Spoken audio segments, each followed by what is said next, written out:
Dans cette vidéo, on va voir comment refaire une scène de Star Wars en 3D dans DaVinci Resolve et Fusion sans passer par un autre logiciel mais en évitant les soucis qu'on pourrait retrouver dans cette configuration. Alors prenez un café et asseyez-vous, on va commencer. Alors pas de panique, on va prendre son temps. Si vous avez vu mes précédentes vidéos, vous savez que je n'aime pas faire des tutos optimisés pour les vues pour YouTube. Je préfère prendre mon temps et m'assurer que tout soit bien compris. Alors quel est le plan? La première chose, ça va être de trouver des assets de qualité pour notre scène. Ensuite, il va falloir importer tous ces assets et modéliser notre scène. Et pour finir, on va tout simplement améliorer, on va rendre les choses plus réalistes avec le compositing. Dans la description, je vais vous mettre plein de liens pour trouver les assets, que ce soit payant ou gratuit. Et je vais aussi vous mettre le lien pour avoir les mêmes assets que moi pour pouvoir faire le tuto. Et donc la première étape, c'est tout simplement d'importer nos assets. On va dans File, Import, FBX Scene. Mais ça, c'est pour Fusion Standalone. Si vous utilisez DaVinci Resolve, vous allez sur Fusion, Import, FBX Scene. Alors je ne vais pas passer tous les settings en revue, mais ici vous pouvez décocher Caméra, Animation et Light. Ça arrive souvent que quand vous importez vos assets, vous allez vous retrouver avec des arbres de nodes énormes. Normalement, si tout a été fait correctement à la création de l'objet 3D, vous pouvez simplement tout laisser comme ça. Alors ici, on se rend compte que l'objet est beaucoup trop large, beaucoup trop grand. On va donc aller dans la root node, qui est en fait une simple node transform, et on va aller modifier sa taille. On importe également la texture de planète et la texture des étoiles. On va prendre une shape 3D qu'on va plugger dans le Mesh 3D. Dans la node shape 3D, on va utiliser l'option sphère. On va augmenter le radius, donc en fait la taille, pour vraiment avoir quelque chose de très important. Et on va simplement plugger la star map, donc la carte d'étoiles, dans la shape 3D. Et vous voyez tout de suite qu'on a justement ce rendu ciel étoilé, on a l'impression d'être dans l'espace. On reprend une shape 3D, qu'on replace de nouveau en sphère, et cette fois-ci ça va être pour plugger notre planète. Et on rajoute notre planète à notre Mesh 3D. Vous pouvez alors placer votre planète plus ou moins là où vous le souhaitez, tout en sachant qu'on va certainement faire des modifications après. On va ensuite rajouter les textures pour notre vaisseau. Alors à ce stade, quand vous allez importer vos textures, vous risquez d'avoir un petit souci. Si vous utilisez DaVinci Resolve, vos textures vont avoir la taille en rapport en fait avec votre composition. C'est pour ça que vous allez utiliser une autre node que la node Media In. Vous allez utiliser une node Loader qui elle permet justement de loader donc des textures beaucoup plus grandes sans qu'elles soient mises en rapport avec votre composition. Vous pouvez plugger donc la texture R2D2 dans la node R2D2. C'est facile jusque-là. Vous allez avoir ensuite deux autres textures. Alors pas de panique si vous n'avez jamais utilisé le logiciel 3D. Ces deux textures sont très simples à utiliser. La première, c'est une texture de couleur en fait, c'est ce qu'on appelle une albedo. C'est une texture justement qui donne les couleurs à l'objet. L'autre texture, c'est une texture bump map. C'est une texture qui va vous permettre de tricher en fait, de rajouter des détails à votre objet sans pour autant que votre objet soit plus gourmand en ressources. Alors parfois c'est un vrai bordel les textures quand vous recevez un fichier avec une centaine de nodes. Donc pour ça, une façon que moi j'ai trouvé pour me faciliter la tâche, eh bien je change les couleurs simplement dans les nodes pour voir justement quel objet a quelle texture, etc. C'est une façon justement de vous faciliter la tâche. Mais ici je suis gentil, hein, donc en fait vous allez simplement plugger vos textures dans la node Xwing. On va utiliser la node Create Bump Map et une bump map. Et on plug le tout dans la bump map matériel. On passe le filter size à 5 et on augmente le 8 scale. N'oubliez pas que si vous ne voyez rien, vous devez activer l'option Shadows dans votre fenêtre 3D. Ensuite, c'est votre œil en fait. Vous allez simplement essayer de rajouter assez de détails pour rendre convaincant donc votre objet, mais sans être too much. Alors ça, c'est propre au modèle que j'utilise. Je sais qu'il y a des choses que je peux désactiver, par exemple ici, les lasers qui sont devant le vaisseau. Ensuite, on peut rajouter une caméra à notre scène 3D. Et puis on peut rajouter aussi un render. Ensuite, il s'agit juste de modifier votre scène et surtout la caméra pour avoir une première ébauche de ce que ça va donner. On va maintenant animer notre vaisseau avec un transform 3D que l'on place juste devant la node root node. On place notre vaisseau à un endroit, on enregistre une keyframe. Évidemment, on va remettre notre composition pour faire 250 frames, comme ça, c'est plus simple. Ensuite, on replace notre vaisseau de l'autre côté. Et vous voyez tout de suite que la nouvelle keyframe a été enregistrée automatiquement. Maintenant, par expérience, je préfère toujours faire une petite vérification visuelle, qu'elle soit bien enregistrée. Une des erreurs que je fais encore maintenant, quand je fais des animations, c'est de ne pas prendre en compte que mon animation doit être en fait rendue. Et donc j'estime, et parfois donc j'estime à tort, la vitesse que mon animation doit avoir, alors qu'elle n'est pas encore rendue. Donc quand vous voulez vraiment avoir le feeling de votre animation, pour voir vraiment si au niveau de la vitesse, c'est la bonne vitesse, si les bonnes keyframes sont bien placées, vous devez évidemment attendre que votre composition soit bien rendue. Et pour ce faire, c'est très simple, vous allez avoir un petit trait vert qui va se rajouter juste au-dessus de la frame pour vous indiquer que cette frame-là est rendue. On n'oublie pas que sur la note render, on doit bien sélectionner OpenGL. Alors maintenant, on va placer notre caméra. Alors une technique pour animer plus facilement ce genre de tracking où la caméra suit un objet, on va utiliser la target. Et on va donc simplement animer la target justement pour suivre l'objet. De cette façon, on n'a plus qu'à seulement animer une seule chose plutôt que d'animer les rotations sur plusieurs angles, etc. C'est le moment où vous allez un peu peaufiner votre scène. Tiens, qu'est-ce qui se passerait si j'ajoutais un petit peu de délai pour que mon vaisseau aille plus loin? Ou est-ce que je modifierais la position de la caméra? Ou est-ce que je mettrais pas la planète derrière le vaisseau pour faire un petit effet de silhouette? C'est là que vous devez laisser parler votre créativité.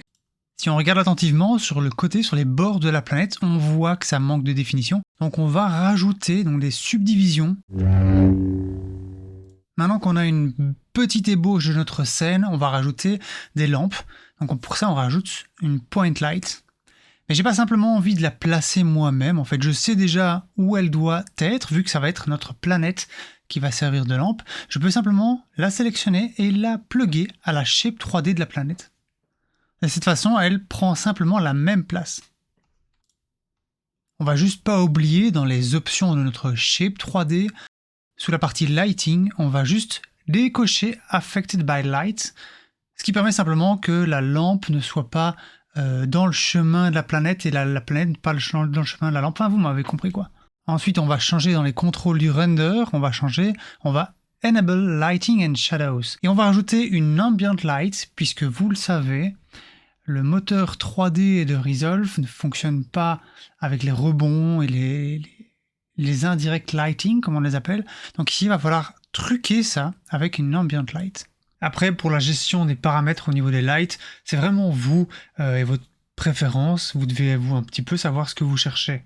Et là maintenant, vous allez vous poser une question. Pourquoi est-ce que j'ai pas utilisé Blender ou tout autre logiciel de 3D?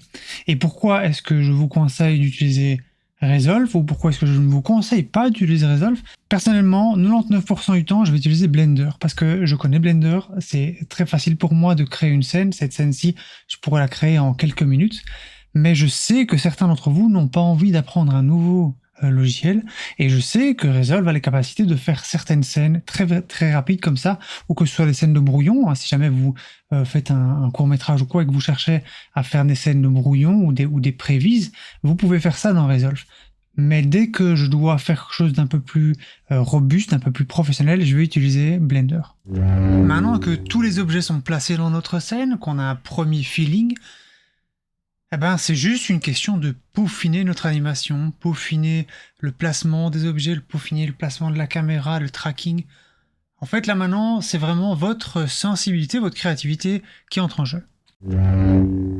À ce stade, vous devriez avoir une animation quasiment finie, ou à 99,9%, mais vraiment quelque chose de propre qui sort de votre moteur 3D, et on veut maintenant le rendre photoréaliste. Et pour ce faire, c'est simple, parce que pour l'instant, vous avez quelque chose qui sort d'un moteur 3D, que ce soit Blender ou Resolve, Et généralement, en sortie d'un moteur 3D, ça ne ressemble pas à quelque chose qui sort d'une caméra. Or, nous, c'est ce qu'on essaie de faire. L'étape du compositing, c'est simplement rajouter plein de choses à votre image qui sort du moteur 3D pour la rendre photoréaliste. Personnellement, j'ai pas mal de problèmes de mémoire et donc j'oublie toujours plein de trucs. Et j'ai un moyen mémotechnique pour savoir quelle étape je dois faire pour tout simplement rendre les choses photoréalistes. Je prends en fait ma caméra. Pourquoi? Simplement parce que tout ce qui sort de votre moteur 3D, c'est comme si vous le filmiez en réalité. Et vous allez simplement rajouter les choses qui se passent sur le chemin de votre image jusqu'à votre capteur. Exemple, votre image est en train de bouger. Généralement, en fonction des settings que vous allez utiliser, il va y avoir un effet de mouvement. Il va aussi, par exemple, avoir un effet de profondeur, de flou d'arrière-plan, des choses comme ça. Donc tout ça doit être ajouté soit directement sur le moteur, soit directement en compositing. Ça dépend un petit peu de vous. Ensuite, votre image va arriver donc ici, au niveau du filtre, si jamais vous en avez un, si jamais vous voulez en faire un, entre guillemets, en post-production. Une fois qu'il est au niveau du filtre, il y a quoi? Eh ben, il y a la lentille. La lentille, il y a parfois certaines crasses, donc vous pouvez rajouter ça en post-production aussi. Ensuite, on est dans notre objectif. Dans notre objectif, il y a quoi? Il y a les distorsions. Il y a parfois des aberrations chromatiques aussi. Et puis, on arrive à notre capteur. Et notre capteur, il fait quoi? Il fait du bruit. Pour la sensibilité. Si jamais vous avez comme moi des problèmes de mémoire, moi c'est toujours comme ça que je fais. En fait, chaque fois que je fais une scène, je prends ma caméra, je fais ok, où est-ce que j'en suis? Je suis là, ok, donc maintenant je dois rajouter ça. Et si vous suivez en fait ce chemin logique au niveau de vos nodes, eh ben vous ne pouvez pas vous tromper en fait. Votre résultat sera vraiment très proche du photoréaliste. Donc je peux aller dans le node render, aller dans les settings et cocher la case motion blur. Au niveau de la qualité, j'ajuste pour avoir quelque chose de cohérent. Et là, normalement, vous avez déjà donc votre premier motion blur. Mais parfois, votre ordinateur va avoir du mal à rendre ce motion blur justement qui sort du moteur 3D. Donc, qu'est-ce qu'on peut faire? On va tricher un petit peu. En fait, on va sortir une carte vecteur. Et cette carte vecteur, en fait, va pouvoir être lue par une vecteur motion blur. Et c'est la même chose, si vous regardez en fait, vous allez pouvoir vraiment donc lire cette carte de déplacement pour justement appliquer un motion blur. Pour la prochaine étape, si vous le souhaitez, vous n'êtes pas obligé, vous pouvez installer donc, le plugin Reactor. Donc le plugin Reactor c'est gratuit, donc pas de panique, il n'y a rien à payer.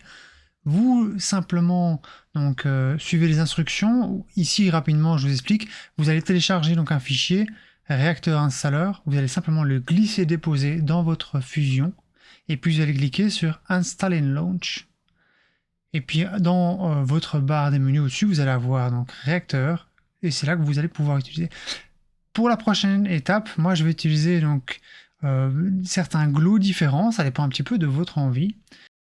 Et pour utiliser Reactor sur DaVinci Resolve, simplement vous allez dans Script, Reactor, Open Reactor. Donc on va commencer donc par le glow. Je vais utiliser le Fast Expo Glow, mais vous pouvez, en chipotant avec le glow d'origine, vous pouvez arriver aussi à un très bon résultat. L'idée c'est très simple, puisque c'est la planète qui nous éclaire, on va essayer donc de la rendre un petit peu plus éblouissante avec le glow. Je vous laisse chipoter un peu aux settings, vous allez voir c'est très simple à utiliser. Alors personnellement j'ai envie de rajouter des détails en plus. Simplement avoir par exemple les réacteurs de mon vaisseau qui soient rouges et qui éblouissent un petit peu la lentille. Pour ça on va aller chercher la node Engine Fire, c'est celle qui gère en fait les réacteurs. Et on va aller passer la couleur de Diffuse en rouge. Je vais dans le Render et ici je vais activer le Material ID Pass.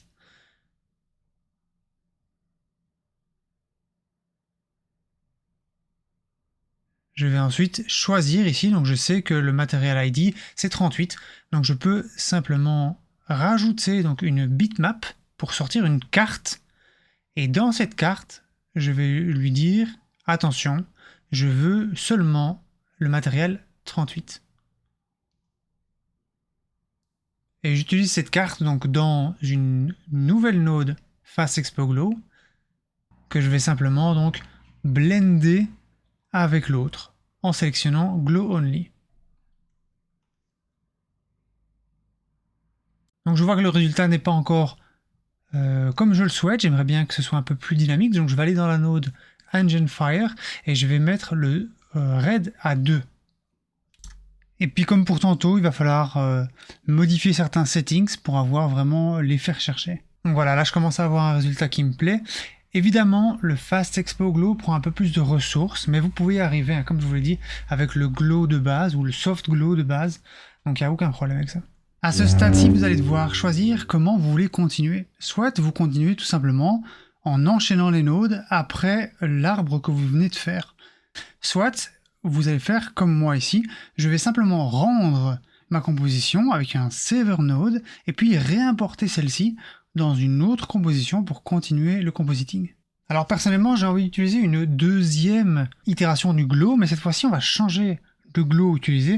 On va utiliser en fait le même glow qui est dans DaVinci Resolve. C'est donc bien le même que vous avez en fait dans la page color. Et donc je vais utiliser ce glow justement pour émuler donc un filtre. Donc je vais changer donc le mode de composite. Je vais mettre Soft Light. Je vais diminuer, donc je vais placer le Shine Threshold à 0 et l'opacité c'est ce qui va me permettre donc de simplement choisir l'intensité du filtre. On a le Lens Distortion, donc c'est simplement pour émuler une distorsion de l'image. C'est très très léger, hein, donc en fonction de l'objectif que vous souhaitez émuler. Ensuite on a l'aberration chromatique qui se trouve dans Template, Fusion, Tools. Et là, l'aberration chromatique, c'est vraiment pour émuler donc cette petite imperfection que vous trouvez sur un objectif. Ensuite, j'ai décidé d'utiliser des lens flares qui viendraient en fait tout simplement des sources lumineuses, donc de la planète et des moteurs de notre vaisseau. Et j'ai terminé par utiliser un film grain. Et de nouveau, pareil, mon préféré, c'est celui qui vient de la page color. Et ça, de nouveau, c'est juste une question de préférence. Alors, évidemment, pour la démonstration de ce tuto, tous ces settings, je les ai un petit peu poussés pour rendre ça visible. Mais vous, en fait, vous devez simplement les diminuer, les rendre à peine perceptibles, parce qu'en fait, l'humain doit simplement sentir qu'ils sont là. Ça ne doit pas sauter à notre visage, on doit simplement sentir que ces petites choses existent pour rendre les choses photoréalistes. Et là, maintenant, vous avez votre scène Star Wars complètement terminée. Vous avez d'autres vidéos sur la chaîne, justement, avec Matrix, si je me rappelle bien. Vous avez Dune, vous avez plein d'autres vidéos. Et c'est le genre de tuto que j'aime bien faire, donc je pense que je vais en faire plus souvent. N'hésitez pas à me mettre en commentaire quel style vous aimez. Et vous savez comment c'est. Comme le tuto est un peu plus lent, il va certainement avoir moins de vues, etc. Donc n'hésitez pas à un petit partage ou un petit like. Ça fait toujours plaisir. Et nous, on se retrouve dans la prochaine vidéo. À plus.